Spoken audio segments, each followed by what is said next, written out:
Salut à tous et bienvenue sur votre chaîne Info du Barça. Voici une toute nouvelle vidéo dans laquelle nous allons parler de les dernières infos du Barça. Voici les grands points nous allons développer. Premièrement, bonne nouvelle pour Gavi. Ensuite, Deco lâche ses vérités sur le mercato estival. Et, Barça, Laporta sous le feu d'une attaque fracassante. Et d'autres infos du Barça. Je vous explique tous dans quelques secondes. Donc, restez jusqu'à la fin de la vidéo pour ne rien manquer. Mais avant tout, abonne-toi si c'est la toute première fois que tu nous suis sur cette chaîne, et activez la notification afin d'être à la une de toutes nos vidéos d'actualité comme celle-ci, donc n'hésite pas à lâcher un gros pouce bleu et quitter votre commentaire. Si c'est fait les amis, on y va. Le retour tant attendu du jeune prodige du Barça. Ansu Fati prêt à revenir briller après ses déboires en Angleterre. Après une période difficile marquée par une série de blessures récurrentes, Ansu Fati, l'étoile montante du FC Barcelone, entrevoit enfin la lumière au bout du tunnel. Le club catalan a officiellement annoncé le retour à l'entraînement collectif de son attaquant de 21 ans, signalant ainsi la fin de sa convalescence suite à une blessure au pied. Ce développement est de bon augure pour les supporters barcelonais qui attendent avec impatience de revoir leur jeune prodige en action sous les couleurs blaugrana. Les récentes informations recueillies par Relevo suggèrent qu'Ansu Fati pourrait réintégrer le groupe pour le prochain match du FC Barcelone contre Gérone. Si cette nouvelle se confirme, il s'agira de sa première apparition en Liga avec le Barça depuis plus d'un an. Pour Fati, cette rencontre revêt une importance particulière, car elle pourrait marquer le début d'une nouvelle phase de sa carrière après un prêt peu fructueux à Brighton. Durant son prêt en Angleterre, sous la houlette de Roberto De Zerbi à Brighton, Ansu Fati n'a pas eu l'impact espéré. Entravé par des blessures, il a rarement eu l'occasion de montrer tout son potentiel. Son temps de jeu limité a freiné son développement, mais ce retour en Catalogne lui offre une chance de repartir sur de nouvelles bases, avec l'opportunité de se réinventer et de retrouver la forme qui avait fait de lui l'un des jeunes talents les plus prometteurs du football mondial. Le nouvel entraîneur du FC Barcelone, Hansi Flick, pourrait jouer un rôle crucial dans la renaissance d'Ansu Fati. Connu pour sa capacité à tirer le meilleur de jeunes talents, Flick pourrait offrir à Fati l'environnement propice pour s'épanouir pleinement. Le plus grand défi pour Ansu Fati reste toutefois de surmonter la fragilité physique qui a freiné son ascension. Depuis sa percée spectaculaire dans l'équipe première, ses blessures à répétition ont empêché le jeune joueur de confirmer tout le potentiel qu'on lui attribuait. L'autre information. Deco confirme le recrutement d'un pivot. Devant les médias, Deco a admis que le FC Barcelone avait souhaité recruter un milieu défensif suite à la blessure de Marc Bernal, puis il a expliqué les raisons qui ont conduit le club à ne plus le faire. La blessure de Marc Bernal a constitué un réel choc pour le FC Barcelone, qui semblait enfin avoir trouvé le remplaçant de Sergio Busquets pour de nombreuses années. Alors qu'il était un titulaire indiscutable durant les premières journées, la blessure du jeune milieu de terrain, Marc Bernal, a signalé au club catalan la nécessité de dénicher un joueur avant la fin du mercato. Cependant, Deco, le directeur sportif, a expliqué devant les journalistes pourquoi le club n'a finalement pas procédé à un recrutement, bien qu'il ait reconnu que l'idée avait été sérieusement envisagée. La dernière semaine du marché, nous ne nous attendions pas à la blessure de Bernal, étant un jeune homme, ce fut l'un des jours les plus durs. Je n'aime pas voir un joueur de cet âge souffrir, même s'il va revenir fort. Mais c'était une journée difficile. Là, oui, nous avons pu essayer de recruter, mais ensuite nous nous sommes concentrés sur ce que nous devions faire, chercher un joueur lors des 3 derniers jours, un joueur de niveau et qui rentre dans le fair play et qui serait toujours le cas, était très compliqué. Nous nous sommes concentrés sur le fait de savoir que nous avons Frenkie, Gavi, Casado, Eric qui peut jouer à ce poste et finalement nous avons décidé de rester avec ceux que nous avons. Le coach a finalement décidé de faire confiance à Marc Casado lors de la 4e journée. Un choix qui s'est avéré payant au regard de sa belle performance. L'autre information. Lamine Yamal remporte encore un trophée. Lamine Yamal, l'ailier prometteur du Barça, a été récompensé par la Liga pour ses performances exceptionnelles au cours du mois d'août. Lamine Yamal continue de se faire remarquer pour son formidable début de saison avec le FC Barcelone. En effet, le jeune ailier a joué un rôle essentiel pour Hansi Flick en ce début de compétition. Ce qui lui a valu une distinction en tant que meilleur joueur des moins de 23 ans du mois d'août, par la Liga. Il devance Pablo Barrios Atlético de Madrid, Cristian Tous Getafe, Raúl Moro Real Valladolid et Alejo Vélez Espagnol au terme des votes. Lamine est le meilleur passeur actuel de la Liga avec 4 passes décisives, et il a également marqué un excellent but contre l'Athletic Bilbao portant à 5 le nombre de contributions du jeune attaquant du Barça. Cela a joué en sa faveur dans l'obtention de ce prix. Notons que Lamine Yamal est déjà reconnu comme l'un des meilleurs joueurs au monde et en 2024, il se classe 3e au niveau mondial avec 17 passes décisives, devancé seulement par les 18 passes décisives de Kevin De Bruyne Manchester City et d'Oscar Shanghai. Yamal est une perle qui continue de montrer son talent. L'autre information. Comment le Real a tenté d'arracher le jeune Messi au Barça? Dans un entretien accordé à Cora, le tout premier agent de Lionel Messi évoque la vaine tentative du Real Madrid de l'entraîner à rompre ses engagements avec le FC Barcelone, quand il n'était encore qu'un très jeune joueur. Il y a plus de 20 ans, le 16 novembre 2003, Lionel Messi disputait son tout premier match avec l'équipe première du FC Barcelone. Le premier d'une longue histoire d'amour avec le club catalan, auquel on l'identifie encore aujourd'hui, plus de 3 ans après un divorce brutal. Et pour cause, il y a réalisé ses plus grands exploits, empilé les titres d'I-Liga, 7 Coupes d'Espagne, 4 Ligues des Champions. Et battu une multitude de records.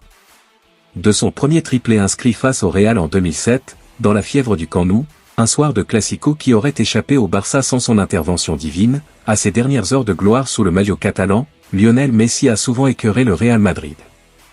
Le club de Florentino Pérez a pu compter sur Cristiano Ronaldo pour tenter de contester la suprématie du Barça de Guardiola et de ses successeurs, mais la Maison Blanche a longtemps rêvé de faire sien celui qui est devenu l'un des meilleurs joueurs de l'histoire. Le Real Madrid était intéressé quand Messi était jeune, qu'il avait 16 à 17 ans, mais Léo n'a jamais voulu quitter Barcelone. Arsenal a montré de l'intérêt pour Messi à ses débuts, mais la réponse a été la même, a révélé l'ancien agent de la Pulga, Horacio Gaglioli, dans une interview accordée à Cora. Fabio Capello s'y est essayé lui aussi, du temps où il entraînait la Juve. Le technicien italien a tenté de négocier un éventuel prêt, mais il était déjà trop tard. Arrivé en Catalogne à l'âge de 12 ans avec l'aide et l'appui de Charlie Rexach, un ancien joueur et coach du Barça, qui a joué un rôle prépondérant son installation à Barcelone, Lionel Messi était déjà intimement lié à son club, qui n'allait pas tarder à l'intégrer au vestiaire de l'équipe première. Franck Rijkaard avait déjà réservé une place de choix pour faciliter son intégration et son épanouissement. La suite, tout le monde la connaît. L'autre information. Bonne nouvelle, Gavi de retour dans le groupe. Après près d'un an sans avoir joué, le milieu de terrain Gavi intégrera le groupe cette semaine. Le 19 novembre dernier, Gavi a subi une déchirure du ligament croisé antérieur au niveau de son genou droit, entraînant également une blessure du ménisque, pendant un match entre l'Espagne et la Géorgie. Le chirurgien Joan Carles Monlo, qui a récemment opéré Marc Bernal, avait réalisé l'intervention. Après avoir fourni des efforts considérables pour guérir, Gavi a prouvé à plusieurs reprises lors de ses séances de récupération qu'il était proche d'un retour. D'après les informations de Mundo Deportivo, le comité technique du Barça, en accord avec le staff médical, prévoit que le jeune milieu de terrain du FC Barcelone, Gavi, puisse à présent s'entraîner avec le groupe, ce qui devrait avoir lieu dès le jeudi prochain. Le fait d'intégrer le groupe ne signifie pas qu'il sera prêt à participer aux rencontres, mais cela représente un jalon important dans son chemin vers la récupération. Son retour à la compétition est prévu pour octobre ou novembre. Par ailleurs, voir Gavi travailler avec les autres joueurs, d'abord de façon limitée puis progressivement plus intensément, sera probablement motivant pour lui et pour l'équipe entière. L'autre information. Barça, décollage ses vérités sur le mercato. Au cours d'une interview prochainement publiée dans son intégralité par le club catalan, Deco est revenu sur le mercato du Barça. Le directeur sportif a notamment confirmé avoir reçu plusieurs offres pour certains de ses joueurs. Le mercato, étant fermé depuis le 31 août à minuit, l'heure est au premier bilan en Espagne. En Catalogne, celui-ci est depuis quelques années rythmé par l'état pulsation financière du FC Barcelone. En proie à des difficultés sur cet aspect-là, le club s'est montré relativement calme si l'on compare aux autres cadors européens. Avec 57,5 millions d'euros dépensés au total pour 2 joueurs, dont 55 pour Dani Olmo en provenance du RB Leipzig, l'autre joueur étant Pau Victor en provenance de Gérone, l'effectif catalan reste stable sous la houlette de Hansi Flick. Deco, le directeur sportif, a d'ailleurs qualifié son nouvel entraîneur de personne tranquille et travailleuse, dans un entretien pour le compte du club. Aussi, le Portugais en a profité pour quelques révélations concernant la colonne départ, dans des propos relayés par Mundo Deportivo. L'ex-milieu de terrain a confié que des offres étaient arrivées sur son bureau et celui du président Joan Laporta. Nous avons clairement indiqué que nous ne voulions perdre aucun joueur important. Si ces dernières années nous avons construit une équipe, l'idée n'était pas de la démanteler, mais d'améliorer le niveau sans le baisser. Et vendre, c'était le baisser, a déclaré le dirigeant, désormais âgé de 47 ans. Pour rappel, ce été, le Barça a vendu pour 38,3 millions d'euros au total, dont la promesse défensive sénégalaise Mikayil Faye, transférée au Stade Rennais contre 10,3 millions d'euros. Mais, Deco a rappelé la ligne directrice adoptée par le club, ne pas céder à la tentation de vendre pour renflouer les caisses et répondre aux exigences du fair play financier. Il a également mis l'accent sur l'importance des jeunes talents issus de la Masia. Si les jeunes se montraient performants lors de la pré-saison, il n'y avait alors pas de nécessité de s'aventurer sur le mercato. L'idée était de trouver l'équilibre et d'identifier nos véritables besoins, a poursuivi l'ancien joueur de Porto, du Barça et de Chelsea. Sur le plan sportif, les Blaugrana ont parfaitement débuté la Liga avec 4 victoires en autant de journées disputées. L'autre information. FC Barcelone, Joan Laporta sous le feu d'une attaque fracassante. En dépit des bons résultats actuels, et de la situation économique du club, le président du FC Barcelone, Joan Laporta, ne fait pas l'unanimité.